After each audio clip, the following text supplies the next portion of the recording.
Buenos días, les saluda Julio Lira, director periodístico del diario Gestión. Estaré a cargo de la moderación del presente debate sobre políticas públicas. En esta oportunidad, el tema a tratar es salud mental en pandemia, experiencias y enseñanzas. El evento es organizado por la Escuela de Posgrado de la Universidad Continental, el diario Gestión y la consultora Intelfin. ¿Qué buscamos generar? Buscamos tener un debate acerca de los diversos impactos que ha tenido la pandemia del COVID-19 en la salud mental de la población de nuestro país. A partir de este análisis, enriquecido con la participación de especialistas en el tema, se pretende rescatar aprendizajes aplicables a las políticas públicas de salud mental tan necesarias en el Perú. Saludamos a todas las personas conectadas en vivo, vía Zoom y por las cuentas de Facebook de la Escuela de Posgrado de la Universidad Continental y del diario Gestión. La dinámica que vamos a seguir en esta mañana será tener una ronda de intervención de los panelistas para luego dar pase a que se respondan las preguntas escritas que formularán los participantes. Les recuerdo a los participantes que podrán acceder a la constancia para este evento, por lo cual, al terminar el mismo, le pediremos respondan una breve encuesta. A continuación, damos inicio a nuestro debate de políticas públicas, para lo cual quiero dar la bienvenida a los destacados panelistas que contaremos hoy día. En primer lugar, Walter Humberto Castillo Martel, médico especialista en psiquiatría, director general del Honorio Delgado Hideyo Noguchi. Kelly Castro Cisneros, médico especialista en psiquiatría, directora del Centro de Salud Comunitaria de la Universidad Nacional Mayor de San Marcos. Y Karen Pérez Maraví, psicóloga clínica y docente de la Universidad Continental y líder del proyecto Calma. Sean bienvenidos, estimados panelistas. Les agradecemos haber aceptado nuestra invitación. Realizaremos 2 rondas de intervenciones, ¿no? Cada uno tomará la palabra por 5 minutos y iniciaremos inicialmente con la participación del doctor Walter Humberto Castillo. Adelante, doctor Castillo. Doctor Castillo.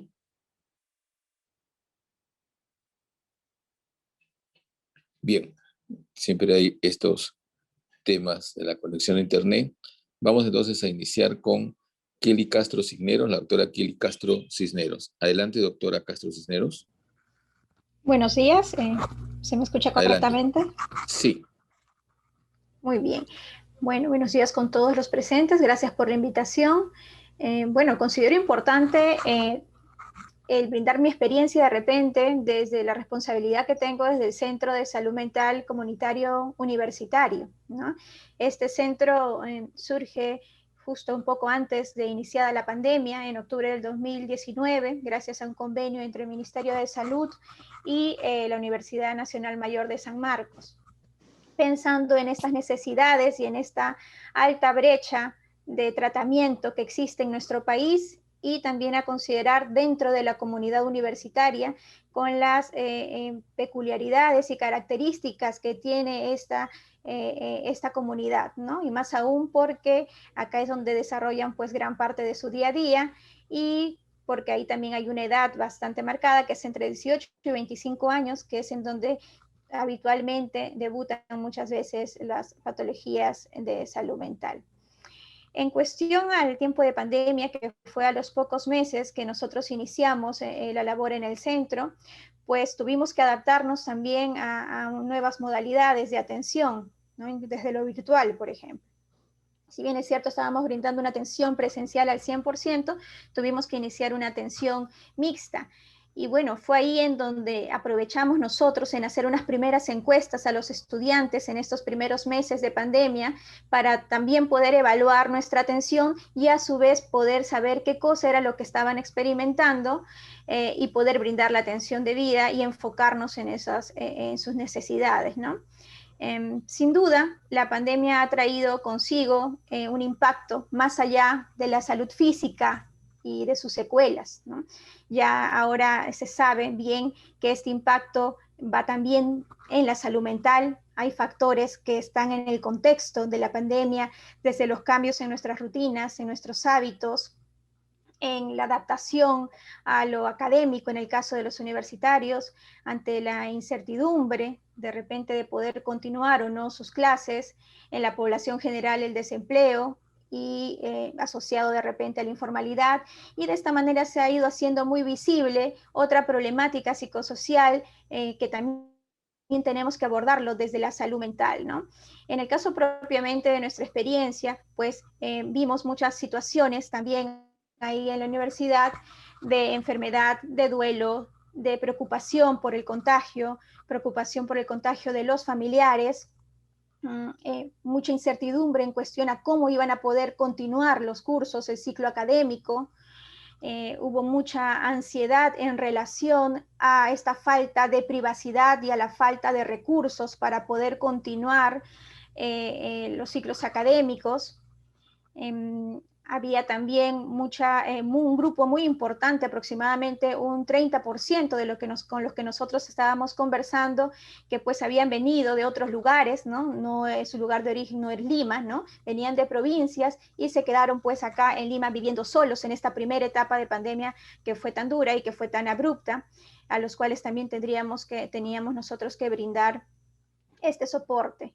Se vio también en esta primera etapa en donde realizamos esta encuesta niveles altos de ansiedad, de síntomas depresivos, de síntomas adaptativos, con todo lo que vengo comentando.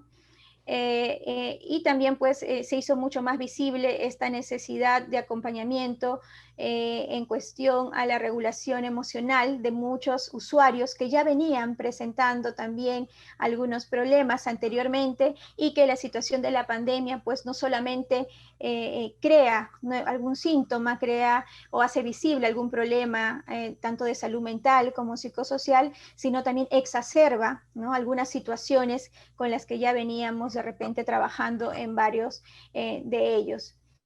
Entonces, bueno, trabajamos nosotros bajo la modalidad mixta con muy buenos resultados y muy buena aceptación, en mi experiencia, por parte de los estudiantes. Actualmente en el centro universitario se vienen trabajando tanto una atención individualizada, multidisciplinaria, como también una intervención bajo el servicio de cuidados en grupo, en donde se desarrollan los talleres grupales, ¿no? Actualmente estamos trabajando los temas de acompañamiento en duelo, estamos trabajando los talleres de regulación emocional. Hemos visto algunas estadísticas ya tras este primer año de inauguración del centro, y estamos potenciando también con algunos talleres un poco más específicos.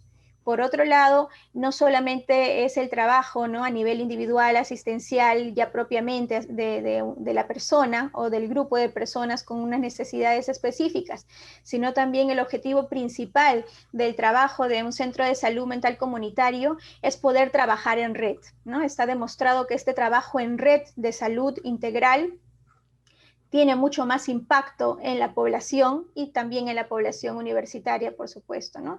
Entonces, ya en el caso de la Universidad Mayor de San Marcos ha tenido avances importantes y ya tiene constituida bajo un documento, ¿no?, la red de salud mental y también el comité de salud mental, ¿no?, en lo cual ya nosotros como centro del Ministerio de Salud pues brindamos un apoyo técnico y tratamos de fortalecer esta red y también los centros de salud cercanos, con el fin de trabajar una salud, tratar de abordar la salud de una manera mucho más integral. Ok, gracias, doctora Castro. Ahora vamos a dar el turno para su primera intervención en esta ronda a la psicóloga clínica Karen Pérez Maraví, que es docente de la Universidad Continental y que también tiene justo un proyecto que creo que cae oportuno señalarlo, el proyecto Calma, que es lo que en medio de la pandemia necesitamos. Adelante, doctora Pérez Maraví. Muchísimas gracias, Julio.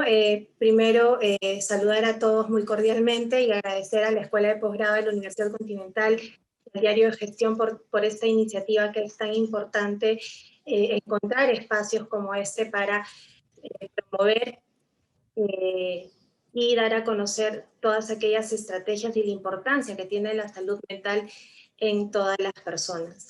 Sabemos que dentro del contexto social, la humanidad ha atravesado diferentes experiencias de pandemia. De hecho, la misma Organización Mundial de la Salud en diferentes documentos ha registrado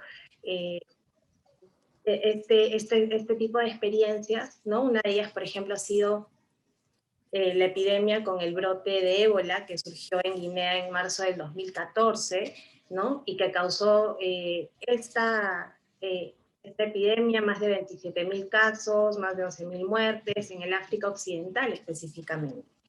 De hecho, las cifras no son comparativas con la pandemia que actualmente nosotros estamos atravesando, pero esta experiencia de por sí ya nos da aprendizajes importantes, como por ejemplo el hecho de la existencia de los supervivientes, de huérfanos, familiares que pasaron experiencias de duelo, el impacto que tuvo esto en el personal sanitario, trabajadores de apoyo, ¿no? Y toda la población en general que requiere atención de salud mental y apoyo psicosocial.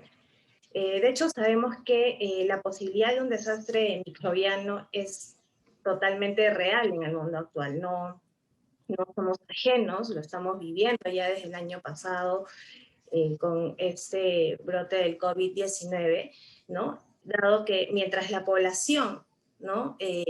Sobre la Tierra aumente exponencialmente, también aumentarán las perspectivas de nuevas sorpresas del mundo microbiano.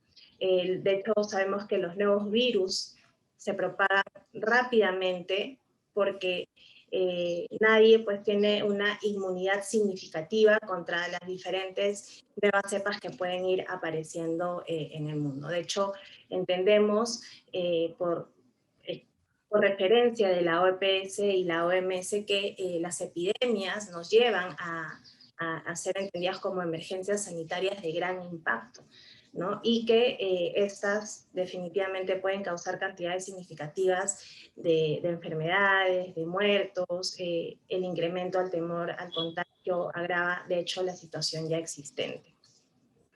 Y sobre todo hay un aspecto muy importante, que el incremento de la incidencia de los trastornos mentales y aquellas manifestaciones emocionales, de acuerdo a la magnitud de la epidemia o pandemia, también habrá un mayor grado de vulnerabilidad de la población.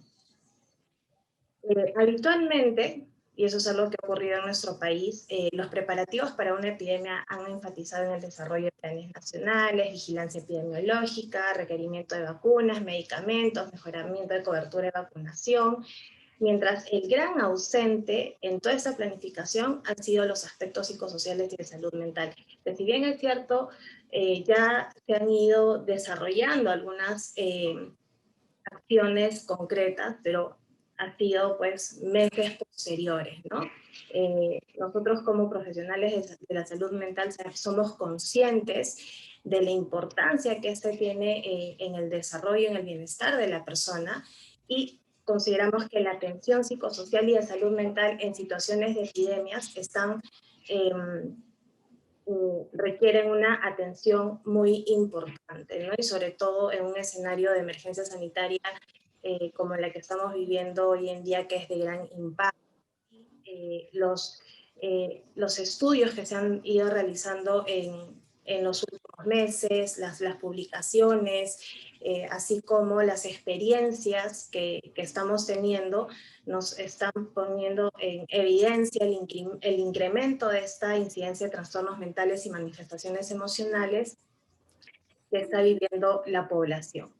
En ese sentido, la Organización Mundial de la Salud, ¿no? Tiene desarrollado, por ejemplo, un manual, un instructivo sobre técnicas básicas de primera ayuda psicológica.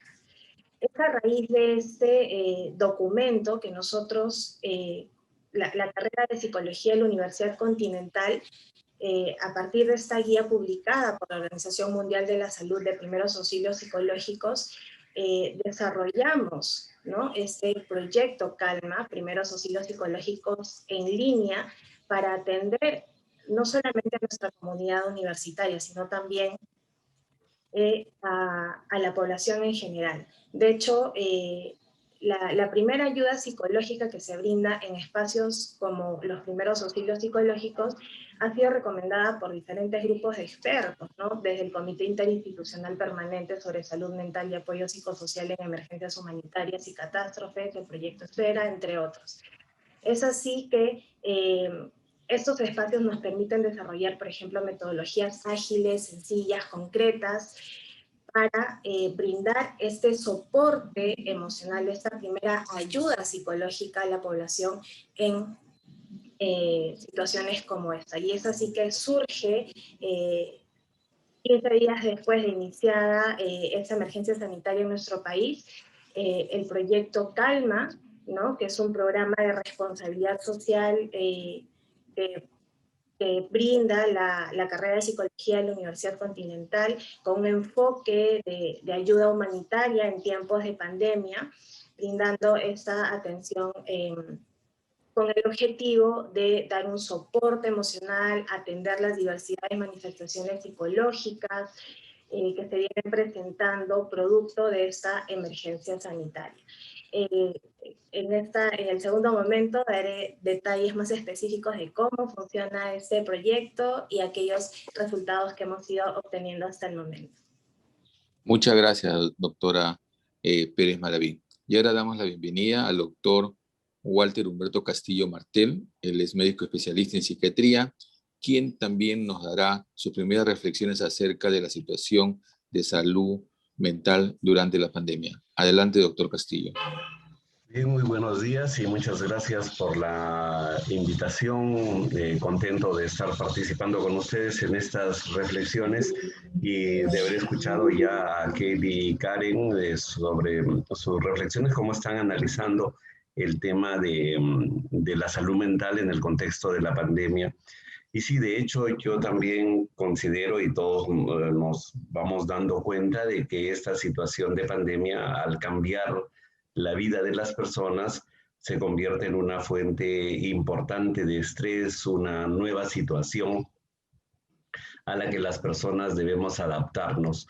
Yo quisiera poner énfasis en esta primera ronda más al tema de la demanda, digamos, al tema de qué está pasando con la salud mental. Y ahí, dentro de eso, poder ubicar lo que podría ser las respuestas más individuales, la salud mental individual, ¿no? Que sí, digamos, ahí lo que vamos planteando es que el estrés está desencadenando, activando una serie de síntomas y trastornos mentales. Claro, también a la vez está permitiendo que las personas conozcan mejor su salud mental, atiendan mejor su salud mental. Pero mi énfasis iba más al tema de la salud mental colectiva. Lo que nos está pasando como sociedad, como humanidad, como colectivo. Y ahí Karen, por ejemplo, nos planteaba este tema de los desastres microbianos y de las grandes crisis sociales que vive la humanidad y cómo respondemos. Entonces, si me permiten, para facilitar el análisis, yo quisiera compartir con ustedes una gráfica que estamos trabajando a manera de un modelo de interpretación de las respuestas psicosociales que vamos teniendo ante esta pandemia. ¿No? Para todos es evidente este tema de las curvas epidemiológicas, que incluso acá tenemos una ola y acá podemos ir dibujando las siguientes olas. Pero más el énfasis quiero ponerle en la parte psicosocial, psicoemocional, colectiva. Entonces, claro, ante la aparición de la amenaza, lo que se activa es una alerta. Si uno sigue esta curva verde, que para nosotros sería como la curva adaptativa, digamos, entonces frente a una alerta hay una respuesta natural de protección. Todas las personas empezamos a cuidarnos, a protegernos. Luego entendemos que el estresor, la amenaza está aún ahí, y entonces pasamos a una fase como de resistir.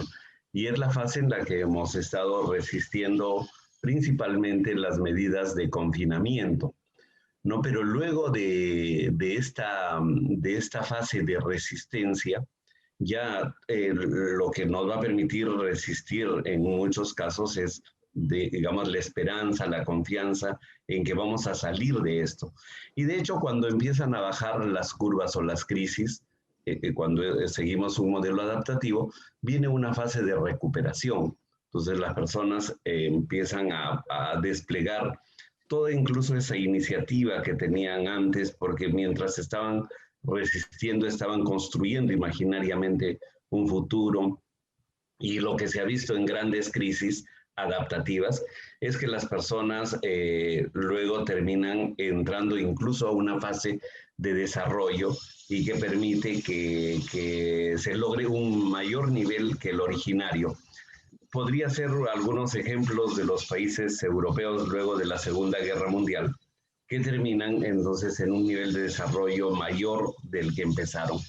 Esa es la curva adaptativa, digamos, que tiene de base entonces todo un conjunto de respuestas emocionales. Sin embargo, también se va dando una curva desadaptativa, que es justamente la que hemos ido encontrando en nuestro país en un sector amplio, ¿no? Que desde el principio, en vez de pasar a la preocupación, a protegerse, más bien hay una especie de negación de la alerta, negación del problema, negación de la amenaza, y hay una exposición al riesgo. Y esta exposición, a veces hasta desafiante, esta exposición al riesgo,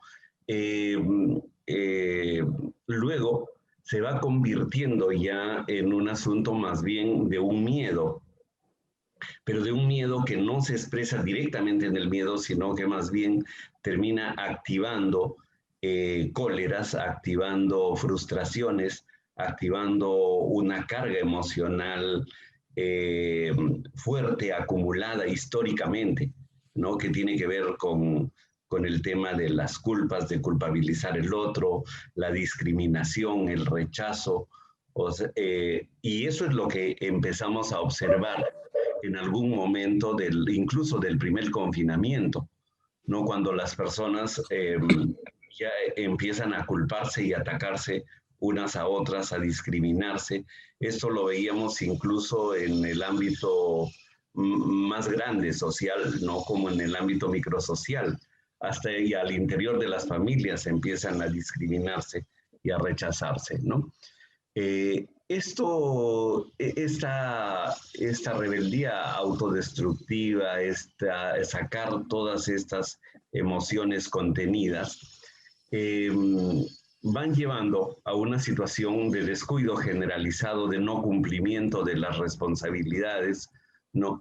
Y va desencadenando y puede ir, y de hecho estamos viendo muchas señales de eso, de una especie de sálvese quien pueda, de una lucha de todos contra todos, ¿no? Porque acá en estos puntos se va perdiendo la confianza, se va perdiendo la seguridad, el miedo no se procesa de una forma protectora, sino el miedo se procesa de una forma agresiva, ¿no?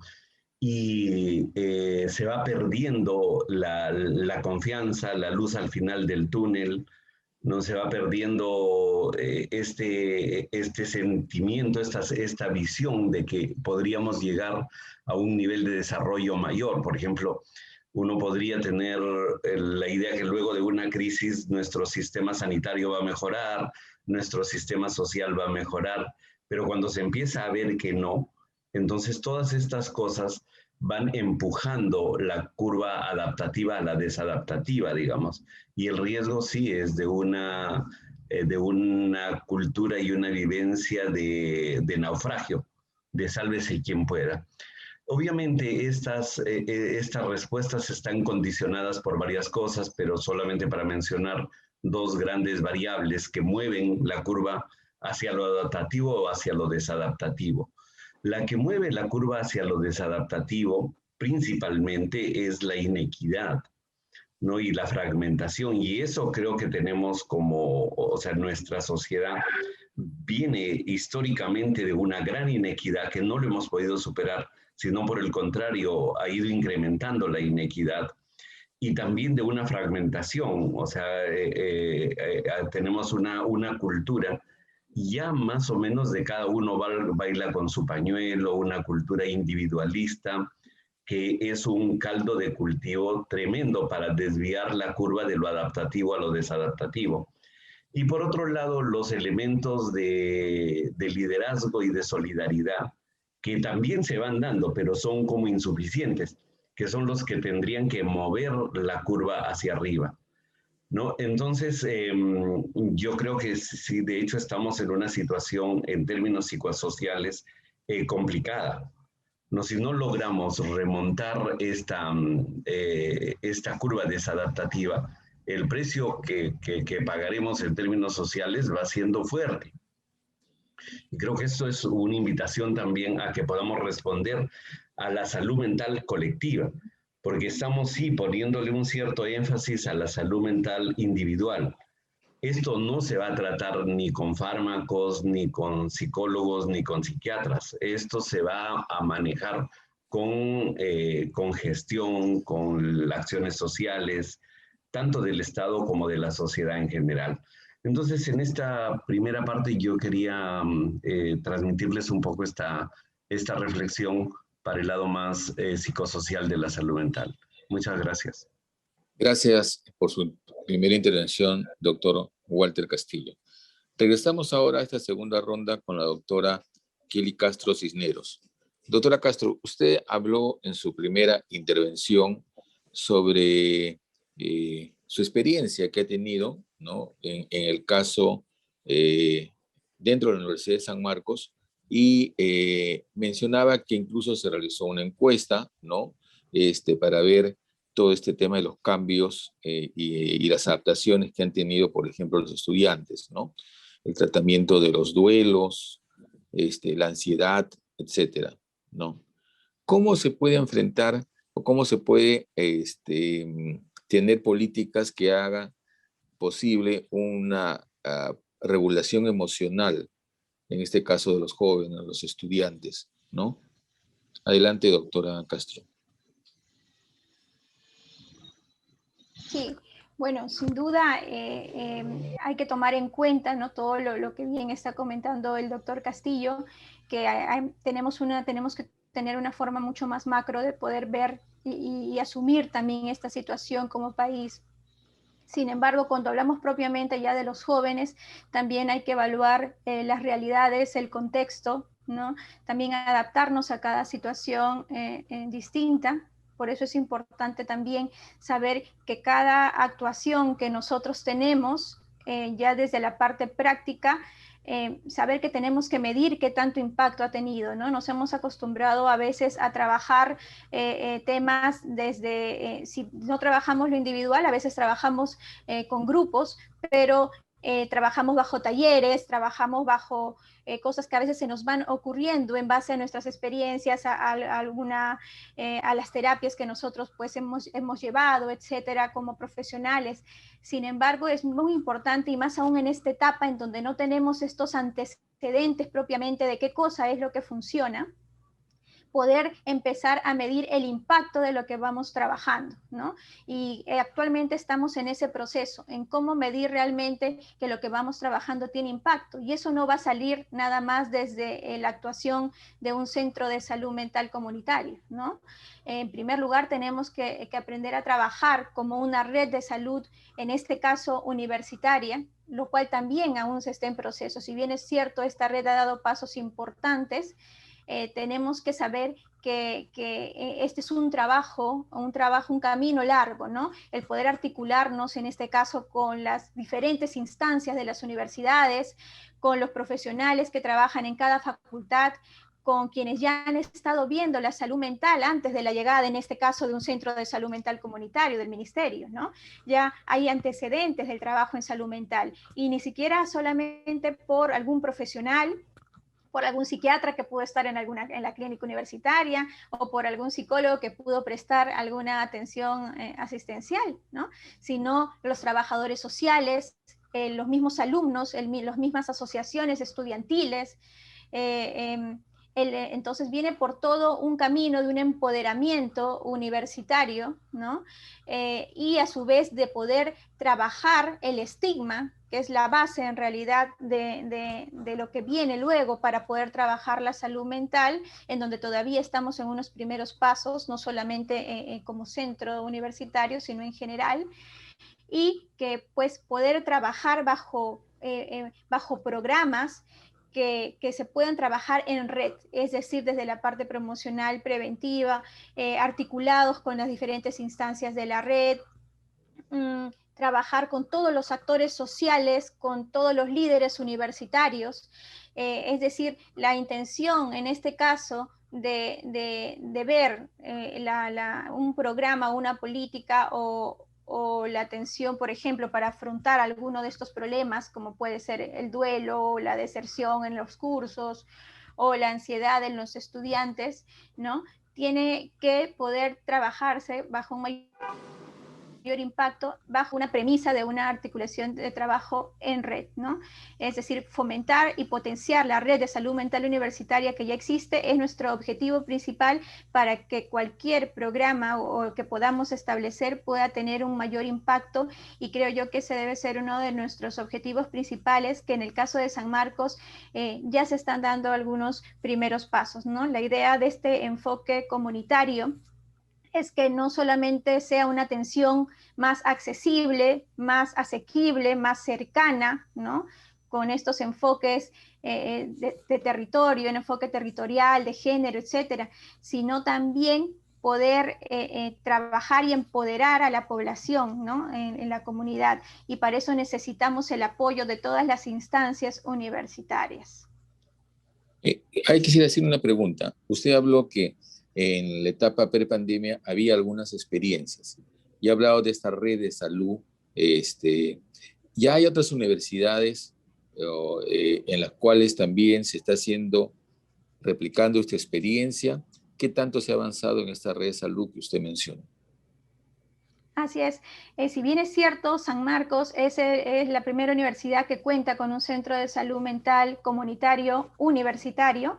Ya tanto en Lima como en provincias ya hay muchas más iniciativas, no solamente por la intención de crear un centro de salud mental universitario, sino sobre todo con la intención de que exista ya una red de salud mental dentro de las universidades.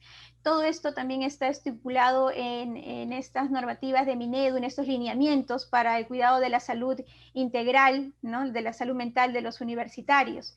Ahí se establece también que cada universidad debe establecer esta red de salud mental universitaria, asegurando la atención desde la promoción, prevención, tratamiento, ¿no? Rehabilitación de la salud mental, y debe articularse, si es que no cuenta con un centro de salud mental comunitario universitario, pues articularse con los centros de salud más cercanos, a articularse con los otros ministerios, por ejemplo, el Ministerio de la Mujer. En el caso de San Marcos tenemos ya un comité, ¿no? Para poder articularnos adecuadamente y poder trabajar ya los temas de violencia. Hemos sido reforzados con un equipo especializado en violencia, y ya estamos recibiendo las atenciones tanto de la universidad como también de usuarios externos. Muchas gracias por su intervención, doctora Castro Cisneros. Doctora Pérez Maraví, usted en su primera intervención dio un panorama de lo que está ocurriendo y lo que puede venir, sobre todo con esta posibilidad que se replique, ¿no? Otro tipo de pandemias, ¿no? Las experiencias y a su preocupación y a su interés que ahora en esta segunda intervención suya seguro va a ampliar, digamos, qué es lo que se hace. Me gustaría añadirle una inquietud mía, ¿no? ¿Qué dicen las experiencias en otros países, por ejemplo, latinoamericanos, para enfrentar de alguna manera todo este deterioro de la salud mental que hay, por ejemplo, en el Perú, ¿no? Adelante, doctora Pérez. Ok, muchísimas gracias. Bueno, definitivamente nosotros debemos partir que la salud mental aún en la sociedad está muy estigmatizada, ¿no? Ese es uno de los grandes desafíos que nosotros tenemos como profesionales en el campo de la salud mental, y también digamos, la no correlación entre la cantidad de profesionales que estamos aptos para atender la salud mental. Sabemos que en el Perú existen más de un aproximado de 1000 y tantos psiquiatras, ¿no? Para toda la población peruana. Psicólogos, somos aproximadamente más de 40.000 psicólogos activamente laborando, ¿no? Pero no todos están enfocados en el ámbito de la psicología clínica. Pero independientemente de ello, eso nos lleva a entender de que la salud mental es una tarea de todos. Implica la participación de todos los niveles del sistema, desde el individuo, desde el propio individuo, entender su propia salud mental, ser conscientes de la alta vulnerabilidad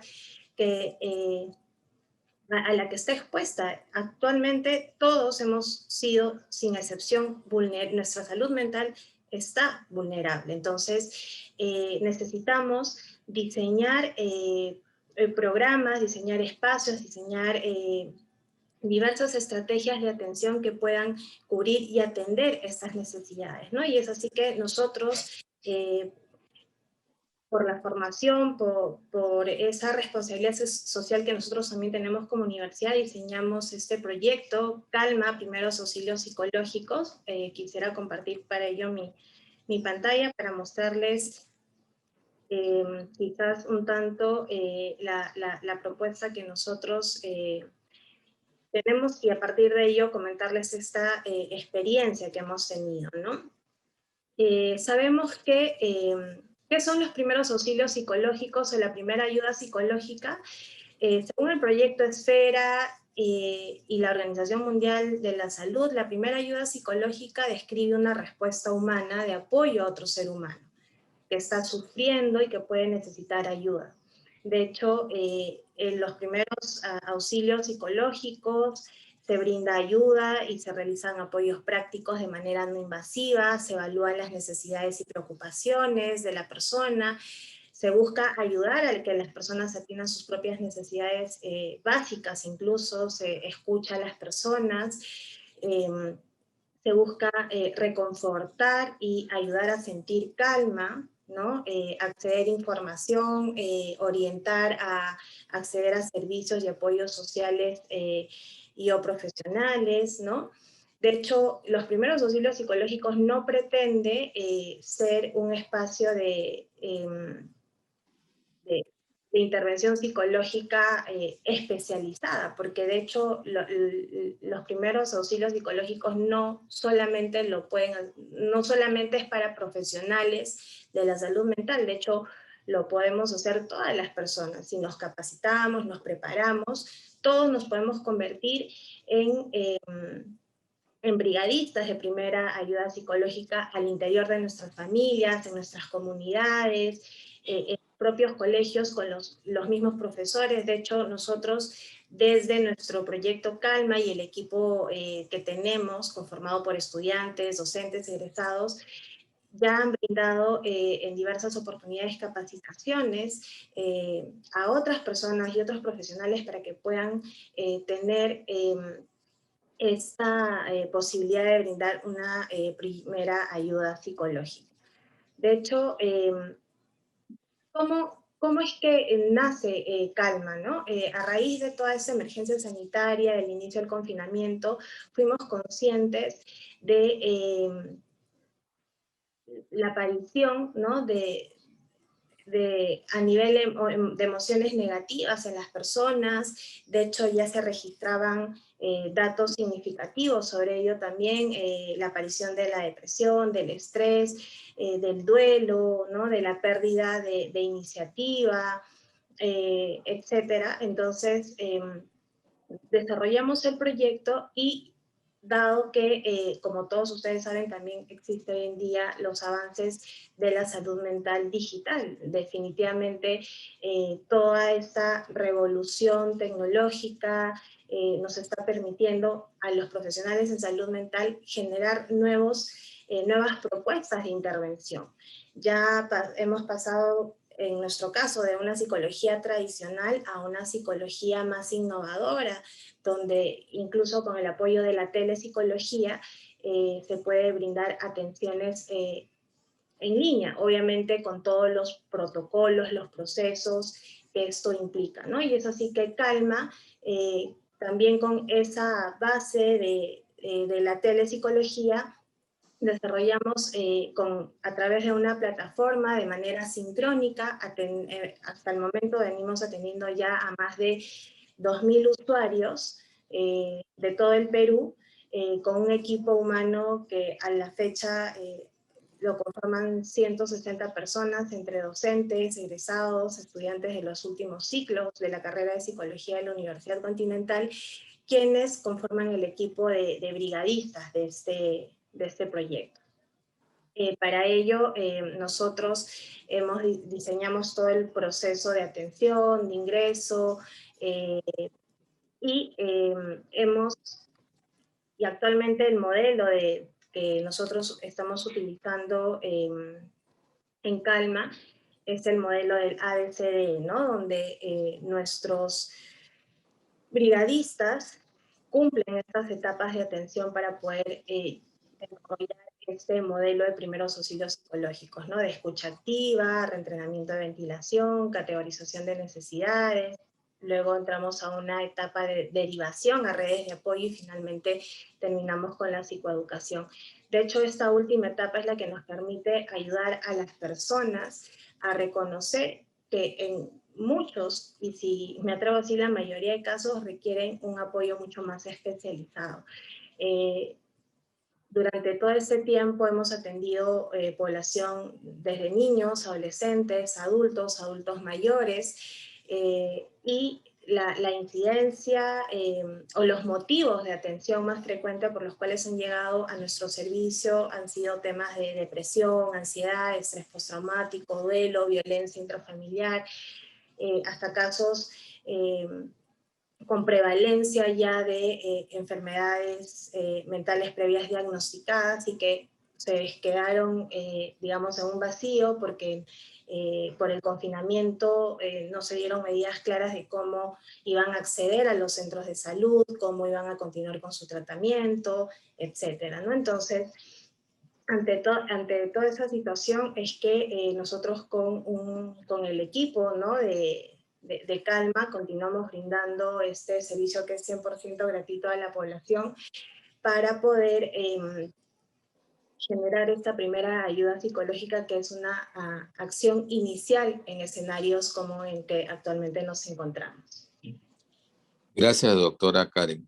Ahora vamos a dar el turno al doctor Walter Castillo, ¿no? Él en su primera intervención nos hizo un poco el panorama, ¿no? Desde el punto de vista más colectivo, no solamente personal, de lo que enfrentamos, ¿no? Y con un gráfico que nos explicaba los diversos estadios y la situación en que nos encontrábamos, si mal no me quedó en la memoria, de inestabilidad y caos, ¿no? Doctor Castillo, ¿cómo enfrentar ahora este panorama que usted describió en su primera intervención? Adelante.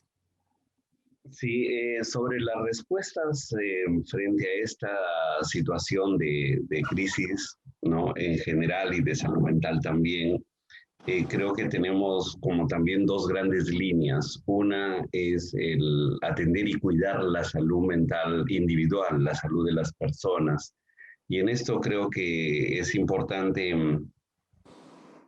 considerar, digamos, que hay todo un espectro, un proceso de salud, enfermedad mental, digamos, ¿no? Es importante ver que no todo lo que ocurre en las emociones, no todo malestar emocional es una enfermedad mental, ¿no? Las emociones nos van a permitir adaptarnos a las situaciones. Entonces sí, la tristeza, el miedo, la cólera son emociones que nos permiten adaptarnos y digamos cuando la situación es dura, la situación es adversa, las emociones van a reflejar de alguna manera esa adversidad y lo reflejan como dolor.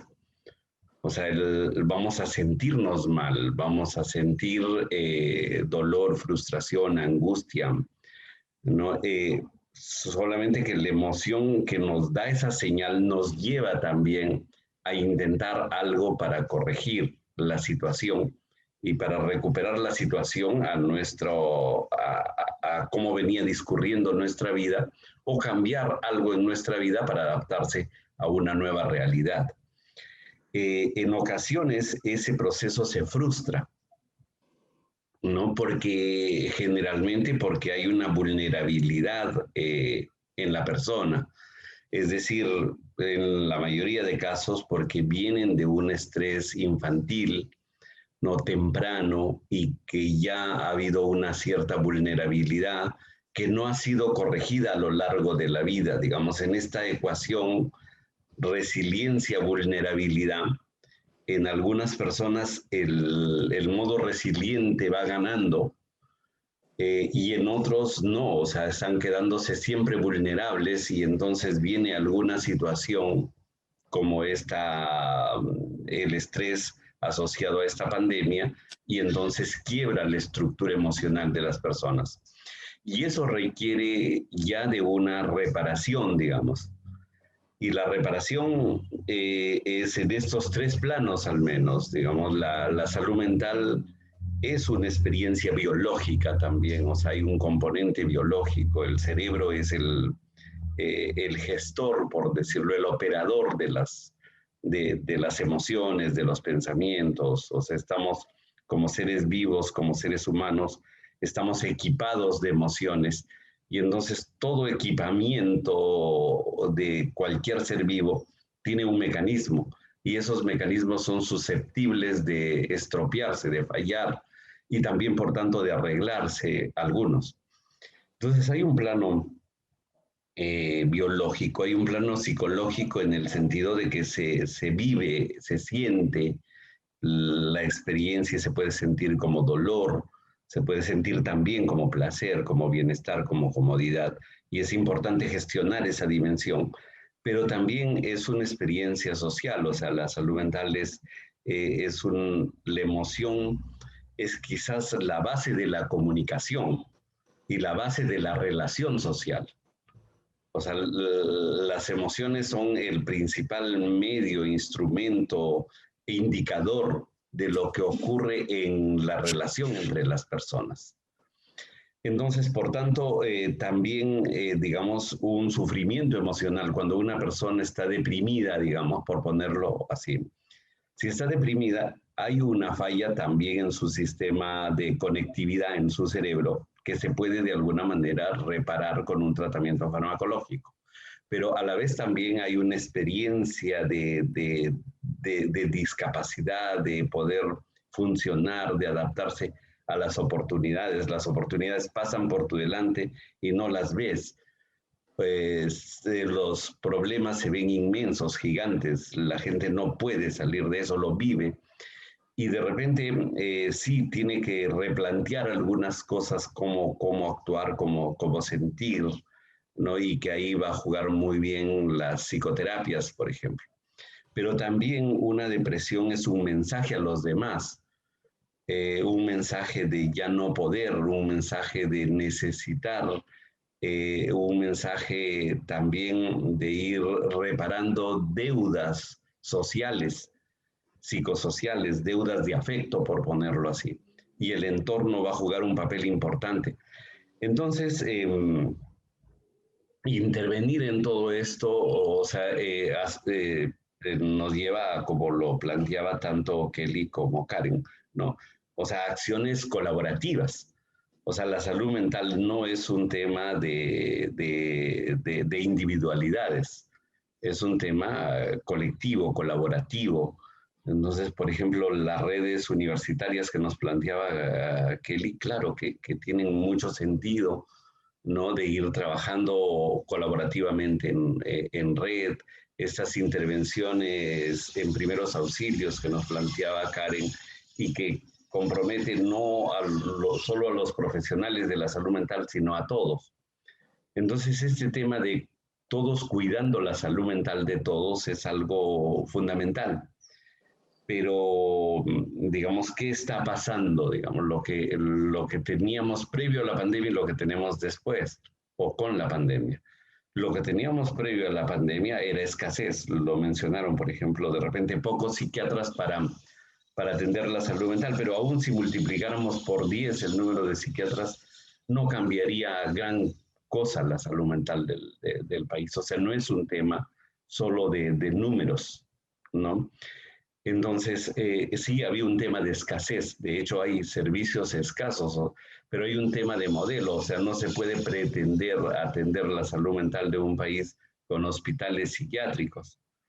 O sea, prácticamente requeriríamos pues un hospital cada 3 o 4 distritos, ¿no? Y sería inviable. Aparte que ese es un modelo que no, que limita la participación, o sea, es como si planteara que la salud mental es un tema de que se puede resolver desde un modelo hospitalario, y no es así, o sea, requiere un modelo participativo. Entonces, sí, se venía cambiando el modelo, de un modelo, y se ha ido cambiando con bastante éxito, digamos, ¿no? O sea, pasar de un modelo centrado en hospitales a un modelo centrado en centros de salud mental comunitario, ¿no? Donde más cerca a las poblaciones posibilita de mejor manera la participación de la comunidad en el propio cuidado. O sea, es decir, la comunidad pasa a ser no solo el beneficiario del cuidado, sino el actor del cuidado. Y eso se logra cuando los servicios están más cerca de la gente y más compenetrados con la gente.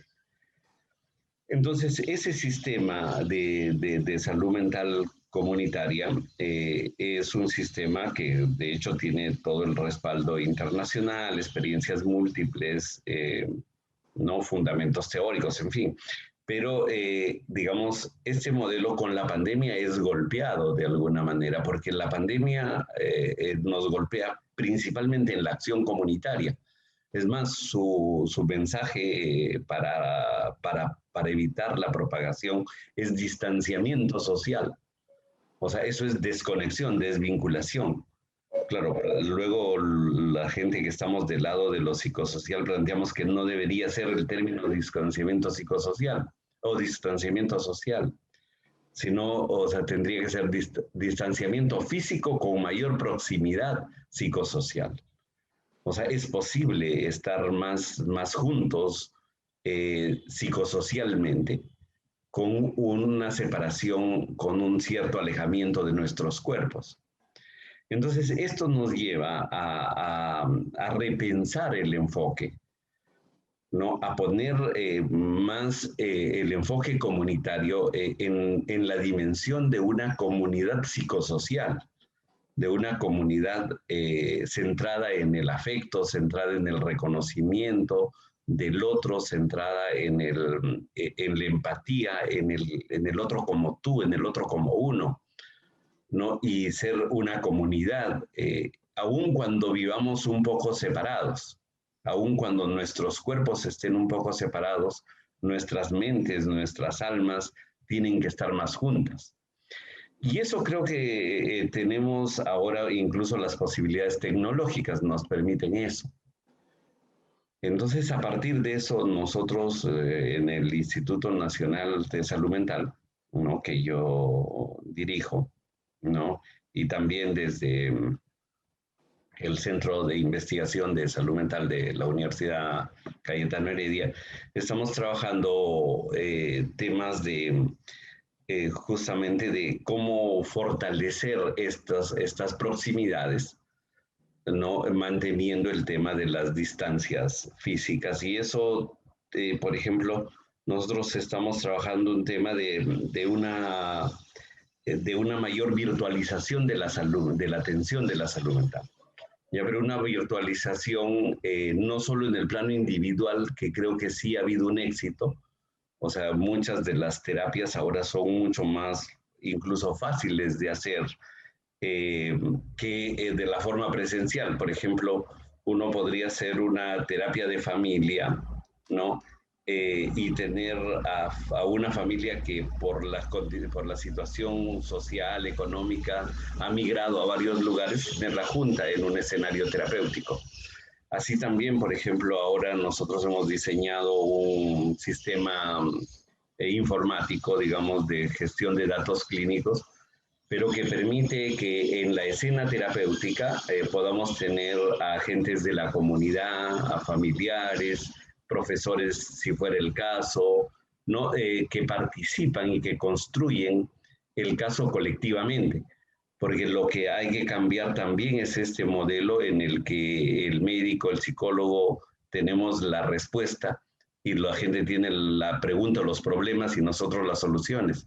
No, o sea, hasta el diagnóstico hay que construirlo colectivamente. Entonces, para eso necesitamos otra infraestructura informática, que es la que, por ejemplo, hemos desarrollado y lo estamos ahora trabajando en un modo todavía inicial en la zona sur de Lima, pero que buscamos luego poder expandir, ¿no?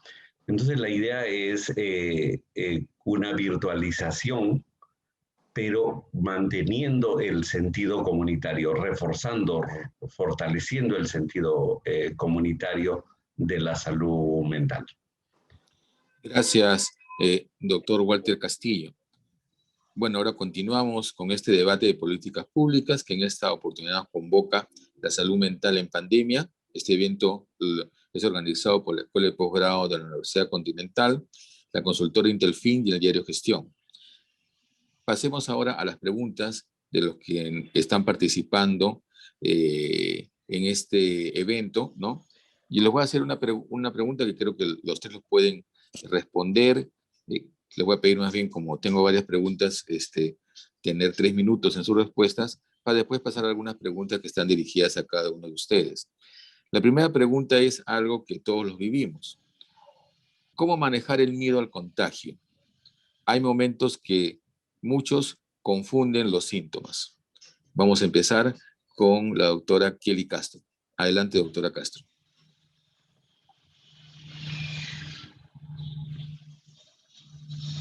Doctora Castro. Bien, bueno, Sí. como refería también, como ha referido también los que me acompañan hoy, hay emociones que sin duda no hay tampoco que patologizarlas, ¿no? El miedo también es una de estas emociones, ¿no? Esta sensación, el estar alerta ante esta posibilidad, también es un medio, una herramienta a la vez que tenemos para poder tomar las medidas necesarias para protegernos, ¿verdad? Y protegernos no solo nosotros, sino nuestra familia. Entonces, es imposible no atravesar en tiempos de pandemia una sensación que podemos calificarla como miedo, como estar alerta, como tener esta incertidumbre de si me enfermo o no. Sin embargo, lo que considero importante cuando hablamos un poco del temor es justo también saber, como lo ha mencionado también en este caso la doctora Karen, saber que en primer lugar esto es algo colectivo, es algo por lo cual estamos atravesando todo el país, estamos ante estas circunstancias y que no estamos solos a este nivel. No estamos solos, tenemos que ver cuáles son nuestras redes de apoyo, depositar un poco, saber quién es nuestro soporte más cercano, ¿no? Normalmente tenemos una amistad, tenemos a la familia, para también nosotros poder apoyarnos en ellos y buscar ayuda en caso de que sea necesario. Por otro lado, desde el punto de vista, digamos, más individual, hay que también ir reconociendo qué cosas son las que van aumentando este miedo, ¿no? Las que potencian este miedo y que hacen que este miedo pueda llegar a ser inclusive discapacitante, ¿verdad? Porque este temor, que podría ser natural en cierto momento, puede llegar a ser discapacitante cuando ya involucra que no pueda hacer más mis actividades, ya no quiero salir para nada, ni siquiera para buscar algún alimento si es que tengo esa necesidad, ya no quiero compartir para nada ni siquiera con mi familia, ¿verdad? Entonces, ante este tipo de circunstancias, es importante también saber que tengo yo que buscar ayuda y además ir encontrando estas características, estas situaciones que pueden estar aumentando esta situación. Por ejemplo, el ver muchas noticias todo el día, ¿verdad? No toda, de repente, no toda la información que obtenemos, tanto en la televisión como de repente en los medios, como en internet, siempre va a ser información de calidad, ¿verdad? Muchas veces solo exacerban estos temores que tenemos. Entonces tenemos que cuidar también lo que vemos, tenemos que cuidar lo que percibimos, tenemos que cuidar lo que se nos ofrece, tenemos que empezar a ser más selectivos también para poder autocuidarnos, ¿no? Acá hay una palabra muy importante que se fomenta actualmente, que es el autocuidado, ¿no? ¿Qué tanto también hago yo por mí mismo para poder controlar un poco más estas emociones? Y también el autocuidado tiene que ver con apoyarme en este soporte más cercano que tengo para buscar ayuda, ¿no? Mi familia, mis amigos, las redes de apoyo cercanas, los centros de salud, las líneas telefónicas, como los programas que estamos escuchando ahora, ¿verdad? Entonces, saber que no estamos solos ante esta situación y que si bien es cierto este temor, este miedo puede ser algo natural hasta cierto punto, no debe discapacitarnos. Si nosotros observamos que este miedo ya resulta ser discapacitante, pues es el momento realmente de empezar a buscar ayuda en los sitios pues, más cercanos que podemos encontrar. En el caso del ministerio está la línea del 113, ¿no? Opción 5, en donde podemos encontrar ahí también una mayor orientación en caso de que sintamos que esto es ya ha aumentado mucho en nosotros, ¿no? Gracias, doctora Castro. La siguiente pregunta es para el doctor Walter Castillo. Esta pregunta la hace un docente. Es la siguiente, doctor Castillo, como docentes, ¿cómo podríamos identificar que alguno de nuestros estudiantes está dentro de la curva desadaptativa que mencionó? ¿Cuáles serían nuestras alertas? Sí, las principales señales, digamos, de que uno va entrando en la curva desadaptativa, o sea, empiezan con el tema de la negación, ¿no? O sea, negar que existe este problema, ¿no? Y ante eso, por ejemplo, se empiezan a plantear y a formular una serie de teorías conspirativas sobre esto, negar lo evidente, ¿no? Es marcar, hacer como que si no estaría pasando nada. Entonces, esa es una conducta característica desadaptativa, ¿no? Luego, otra de las características, porque esta, claro, lleva también a conductas desafiantes, ¿no? Al tema de exponerse innecesariamente, incluso de burlar las reglas, ¿no? Luego, otra de las señales también desadaptativas es el tema de pasar a la situación de ya no aguantar, digamos, este tema del agotamiento pandémico que le estamos llamando. Y ante el agotamiento pandémico, entonces, la respuesta que va a ser es la culpabilizadora. Entonces, esta es otra señal, el culpar a los otros. O sea, culpar que los otros son culpables de este problema, ¿no? Y culpar a todos, empezar a culpar a todos, ¿no? Esa es una señal también crítica. Y luego ya es este llamado digamos, que se expresa en romper todas las pautas de consideración a los otros, de respeto a los otros, y sálvese quien pueda, ¿no? Entonces ya desconfiar de todos, o sea, no, y perder esa luz de esperanza. Cuando la gente ya empieza a perder la luz de esperanza y dice, por ejemplo, no, todo se derrumbó, todo se acabó, estamos perdidos, ese tipo de señales nos van indicando estar en una curva desadaptativa. Gracias, doctor Castillo. La siguiente pregunta es para la doctora Karen Pérez. ¿Cómo diferenciar entre ansiedad y angustia? ¿Cómo se identifica la depresión? ¿Cómo minimizar los efectos de la ansiedad, de la angustia y la depresión? Adelante, doctora Pérez. Muchísimas gracias. Bueno, tal como mencionó el doctor Walter, así como la doctora Kelly, esta situación que estamos atravesando es normal que las personas tengamos emociones como sentimientos de miedo, a veces tristeza, el hecho ante la pérdida de familiares, por ejemplo, atravesemos etapas de duelo.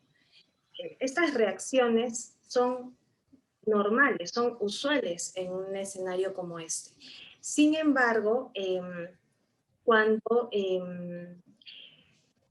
muchas de estas conductas se llevan ya a niveles extremos, como por ejemplo la ansiedad por la salud, ¿no? Donde usualmente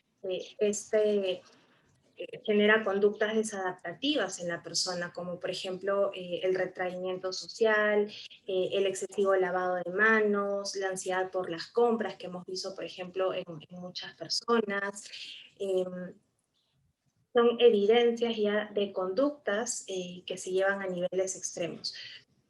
También tenemos, por ejemplo, la otra parte, ¿no? Por el contrario, aquellos bajos niveles de ansiedad que también podrían ser perjudiciales, porque las personas no contribuirían, o sea, a ser conscientes de que deben tener cuidados o o hacen caso omiso a todas las recomendaciones que se establecen. Entonces, es importante que primero sepamos reconocer que estas emociones que nosotros estamos sintiendo y experimentando son parte de este proceso, de toda esta emergencia sanitaria, de lo que nos ha llevado el confinamiento, los cambios en nuestros hábitos, en nuestras rutinas, y cuando estos nos llevan a una disfuncionalidad en nuestro desarrollo personal, en nuestro ámbito individual, con la familia, en el trabajo, es importante que podamos prestar atención y buscar una ayuda más especializada y profesional. No en todos los casos necesitamos una ayuda especializada, ¿no? Conversando a veces con nuestros familiares, recibiendo un consejo, leyendo,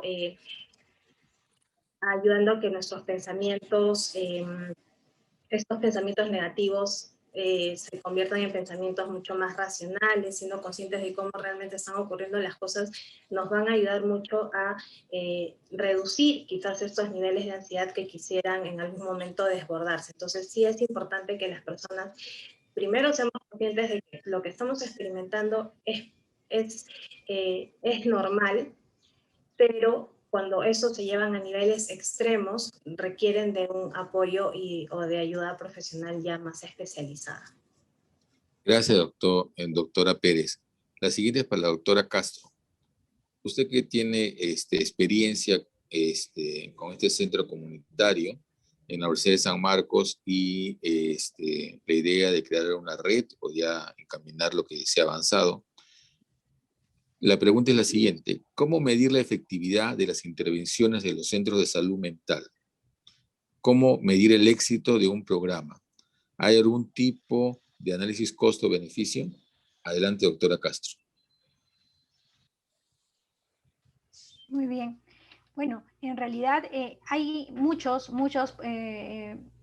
maneras en las cuales podríamos hacerlo. Sin embargo, siempre va a ser un poco lo que complica un poco de repente esta medida, ¿no? Es también qué tan macro lo quisiéramos hacer, ¿no? Por ejemplo, si queremos evaluar la efectividad de un programa, podemos nosotros empezar a establecer algún tipo de escala desde nuestro país, ¿no? Porque hay estudios que se hacen a nivel de otro país para medir, en otros países para medir el impacto también de un programa. Normalmente tomamos en cuenta cuáles son estos antecedentes para hacer alguna investigación en especial, ¿no? Sin embargo, siempre va a ser importante poder adaptarlo a la situación de nuestro país. En medidas un poco más prácticas, ¿no? Desde los centros de salud mental, actualmente no hay propiamente un estándar, ¿no? Para poder medir algún tipo de taller o programa. Entonces, en este momento que estamos atravesando, más aún en tiempos de pandemia, ¿no? Cada centro está adaptando estas posibilidades para poder medir los programas que se van realizando. Hay programas mucho más amplios, ya más estudiados, ¿no? Desde el Ministerio de Salud, que ya el impacto ha sido estudiado previamente, entonces nosotros lo que hacemos, los centros de salud, es aplicar, por ejemplo, programas que ya vienen en asociaciones con otras instituciones a nivel internacional, un programa de familias fuertes, un programa contra las adicciones, ¿verdad? Entonces son ya estudiados, inclusive a nivel del impacto en otros países, y nosotros lo que hacemos es traspolarlo acá a nuestro país. Sin embargo, a raíz de la pandemia, pues cada lugar ha tenido que ir haciendo sus programas en base a su contexto, en base a sus necesidades. Y el medir el impacto de propiamente estos talleres y programas se está realizando en realidad desde cada iniciativa de cada lugar, ¿no? En el caso de San Marcos tenemos ese interés muy marcado, entonces los talleres que esperamos llevar este año, esperamos poder medirlos. En un inicio lo hemos hecho, como ustedes escucharon anteriormente, con algunas encuestas, con algunas, hemos aplicado también en la psicometría, lo que son los test, ¿no? Antes y también y después y al cierto tiempo, para ver qué tanto ha podido ayudar a la persona en sí, ¿no? Porque justo para eso es que nos sirve un poco la psicometría, los test psicológicos que son a veces también tan conocidos, nos sirve un poco para ver la evolución, ¿verdad? Pero propiamente de un programa que cause impacto, al momento cada uno está trabajando con encuestas, apoyándose en esta psicometría, etcétera, ¿no? Y los programas que ya vienen desde hace mucho tiempo atrás, que son fuera de la pandemia, ya vienen siendo estudiados desde hace mucho tiempo atrás, y nosotros también lo aplicamos adaptándolos a nuestro contexto. Gracias, doctora Castro. La siguiente pregunta es para el doctor Walter Castillo. Las psicoterapias que se pueden brindar, ¿por cuánto tiempo pueden ser para una persona que perdió varios familiares juntos a raíz de la pandemia? Adelante, doctor Castillo.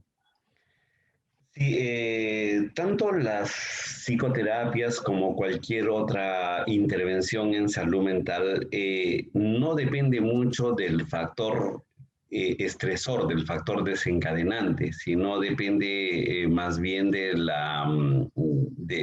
de la estructura emocional de la persona, ¿no? Y esto en términos cuantitativos más tendría que ver con un nivel de vulnerabilidad, digamos.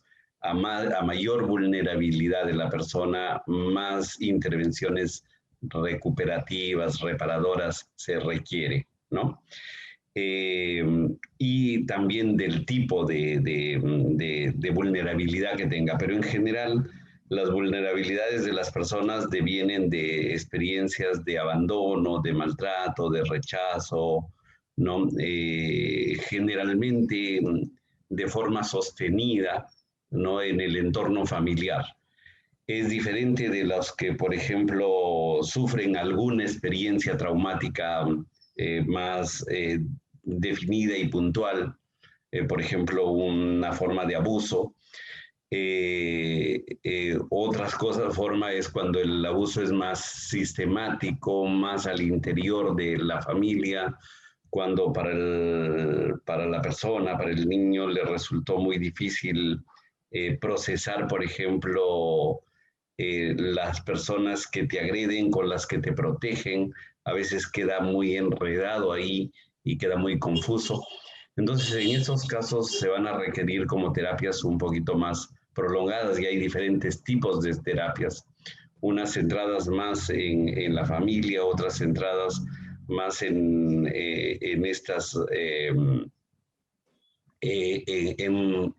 tomar conciencia de la historia, digamos, de tu inconsciente, otras más en el sentido de modificar algunas pautas, como uno tiende a interpretar la realidad o actuar en ella, ¿no? Entonces es como variable esto, y va a depender más de lo que tenemos de fondo, más que de la experiencia por ejemplo, de las muertes.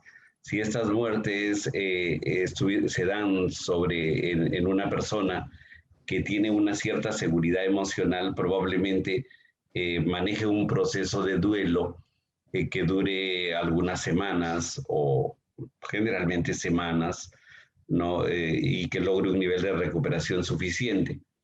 No, pero si estas muertes ocurren en una persona, por ejemplo, que tuvo experiencia de abandono maternal, paternal, ¿no? De inseguridad, de apegos inseguros, no probablemente active y desencadene reacciones complejas que van a requerir intervenciones terapéuticas también un poco más complejas.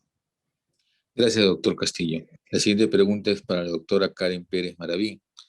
Las estrategias y o capacitaciones, ¿cómo podemos hacerlas llegar a todas las personas que han pasado una crisis psicológica? Entiendo que existen diversos, ¿no? Niveles de apoyo, desde charlas informativas, la psicoeducación también es muy importante. Todas las personas tenemos esta oportunidad para conocer más sobre la salud mental, los riesgos que tenemos, cuáles son aquellos factores detonantes que podrían ponernos en mayor grado de vulnerabilidad. Por ello es importante que en estos espacios que nosotros tenemos podamos a partir de ellos desarrollar iniciativas, ¿no? Ya sea a nivel individual, en nuestros espacios, con nuestra familia, en nuestro entorno, hasta otros espacios, ya seamos actores en ámbitos laborales, educativos, ¿no? Con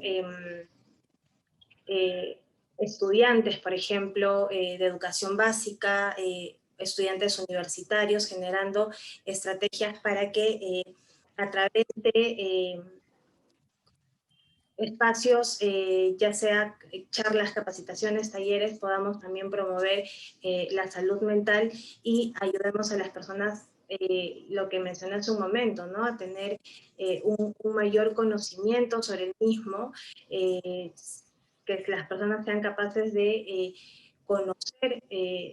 conocerse a sí mismas y quitarnos este estigma que la sociedad tiene respecto a la salud mental y reconocer los problemas que pudieran desencadenarse a raíz de diversos detonantes, ¿no? Y como actualmente en el escenario en el que nos encontramos existe un mayor riesgo, así como hay personas que pueden estar afrontando las situaciones de manera resiliente, de manera propositiva, porque cuentan con factores protectores personales, hay factores del entorno también, pero existen también personas que tienen múltiples factores de riesgo, la pobreza, la violencia, ¿no? El entorno familiar, son algunos de ellos y que pueden poner en mayor riesgo y incidir en desencadenar algún problema que requiera un apoyo profesional. Muchas gracias, doctora Pérez Maraví. Doctor Castillo, le alcanza la siguiente pregunta. ¿Las personas resilientes pueden mejorar y superar trastornos psicológicos a consecuencia del COVID o es necesario recibir algún tratamiento? Sí, lo que estamos encontrando, digamos que el COVID, la experiencia de enfermar por el COVID es una experiencia muy dura en términos físicos y también en términos emocionales. En términos físicos se ve encontrando que en realidad, si bien se afecta principalmente los pulmones, es una enfermedad multisistémica y el sistema nervioso no está ajeno a eso. O sea, hay una afectación del sistema nervioso y de las funciones nerviosas, principalmente las funciones nerviosas superiores, ¿no? Además de esa injuria en términos biológicos, también, digamos, la experiencia de la enfermedad al afectar una función tan básica como la respiración, ¿no? Que está muy conectada a la sensación de vivir. Entonces, al afectarse la respiración, las personas van a tener sensación de muerte y eso activa una serie de procesos mentales, emocionales de altísimo estrés. O sea, el equivalente, digamos, digamos, el estrés que produce la enfermedad en los casos graves es un estrés de amenaza de muerte, no de vivencia de muerte. Entonces va a activar procesos muy profundos. Adicionalmente a eso, claro, la experiencia también psicosocial en torno a la atención. O sea, una persona que empieza a tener síntomas y que va a acudir, por ejemplo, a un establecimiento de salud, no sabe si lo van a recibir, no lo van a recibir, está expuesto a un rechazo sistémico, digamos, más allá de la voluntad de las personas. O sea, el que uno vaya y no encuentre una cama y lo tengan en una silla es una injuria fuerte en términos psicoemocionales. Entonces, hay también una vivencia psicosocial extremadamente estresora. Si a eso le agregamos el tema de lo que signifique, por ejemplo, estar en una cama de UCI, ¿no? Con una intubado, esto también es un estrés tan inmenso que requiere que las personas tengan que ser sedadas profundamente. Y también la experiencia de sedación, o sea, que es estar prácticamente dormido días y días, ¿no? También produce una alteración de la dinámica de la mente. Entonces, sí, de hecho es una experiencia muy, muy traumática que vulnera las resiliencias de muchas personas. Digamos, acá es una ecuación entre el nivel de resistencia, es, digamos, si uno golpea la pared con no sé, con el puño, algunas paredes se pueden caer porque están frágiles, pero digamos, si uno tiene una pared muy dura, pero la golpeas con una roca, con una comba, no, probablemente la hagas mella. Entonces, incluso personas con altos niveles de resiliencia terminan afectados. Por eso es muy importante la rehabilitación post-COVID, ¿no? Que por ejemplo ya en el Instituto de Salud Mental estamos iniciando este programa en alianza con la Universidad Cayetano Heredia, ¿no? Para poder dar esta oferta de rehabilitación porque es realmente muy complejo. Julio, yo realmente les agradezco mucho la invitación. Lamentablemente tengo un compromiso a las 9:30 que no lo puedo postergar y te pido y les pido a los participantes del evento, me disculpen, No, no hay pero problema, doctor Castillo, le agradecemos tanto a nombre de la Universidad, de la Escuela de Posgrado de la Universidad Continental, de la consultora Indelfin y del diario Gestión su participación y esperamos contar, creo que ha sido tanto su participación como la de la doctora Kelly Castro y Karen Pérez Maraví, muy valiosa. Así que muchas gracias por su gracias a participación. ti, Julio, y un saludo a Karen y Kelly, que me encantó compartir con ustedes esta reflexión. Muchas gracias. Gracias, doctor Castillo. Bien, ya estamos llegando al fin del evento. Les quiero recordar a todos los participantes que la constancia saldrá con los nombres y apellidos ingresados en la encuesta y serán remitidos a sus correos en un plazo de 30 días posterior al evento. Para terminar, les quiero dar un minuto, tanto a Kelly Castro como a Karen Pérez, una reflexión final en términos de políticas públicas de salud. ¿Qué creen que se debe hacer, ya con la experiencia que han mostrado, desde el MINSA para enfrentar este tema de política de salud? La doctora Kelly Castro en primer lugar. Muy bien, bueno, yo con lo que me quedaría, hay definitivamente muchos avances, pero con lo que me quedaría un poco es con la esencia, con lo que se viene construyendo todo lo demás en salud mental. Y creo yo que en estos tiempos de pandemia, donde el doctor Castillo también mencionaba este distanciamiento, que es más que todo físico, y más bien hay una cercanía desde lo social, a pesar de este distanciamiento físico, porque todos estamos compartiendo ahora muchas más cosas en común, inclusive también las emociones, ¿no? Y la problemática. Me quedaría un poco con el ver a esta crisis que estamos atravesando como también una oportunidad desde la salud mental. Está demostrado ya que las crisis, ¿no?, nos llevan también a algunas situaciones positivas, como por ejemplo a la creatividad, al desarrollo de nuevas tecnologías, al adaptarnos mucho más rápido a las circunstancias, a tener que brindar soluciones mucho más rápidas, ¿no?, y efectivas. Entonces, ante la crisis, la comunidad se organiza Ante la crisis, la comunidad se organiza más rápido. Y la comunidad, en este caso, somos todos los peruanos, ¿no? Entonces, es importante tomar en cuenta eso porque va a ser esta unión la que nos va a permitir el ver a las crisis como una oportunidad de la salud mental, ya que también esta crisis hace que las personas visibilicemos mucho más los problemas de salud tanto de nuestro país como los nuestros, y por ende también busquemos la ayuda necesaria.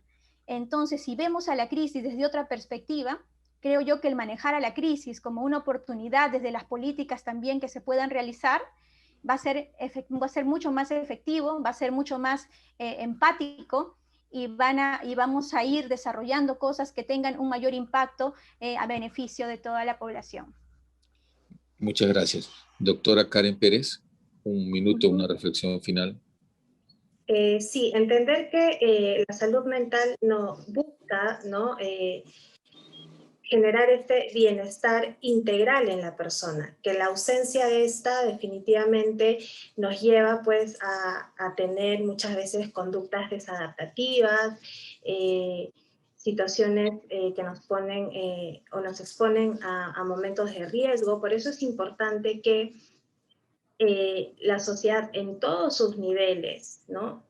Desde un nivel individual, nosotros como personas primero seamos capaces de entender que sí tenemos una salud mental, o sea, que existe la salud mental, que no solamente podemos darle prioridad a la salud física, sino también conocer cómo nosotros solemos reaccionar en situaciones de estrés, en situaciones que me exponen a momentos de vulnerabilidad. Entonces, asimismo, es importante el trabajo colaborativo, cooperativo, interinstitucional, ¿no? La comunicación entre los ministerios es sumamente importante para poder desarrollar políticas, ¿no? Públicas relacionadas a atender la salud mental de la comunidad a través de espacios comunitarios con los que ya se vienen desarrollando, así como estrategias e iniciativas individualizadas que atiendan a las poblaciones de manera más focalizada, ¿no? Los colegios, con espacios dentro de sus departamentos psicopedagógicos,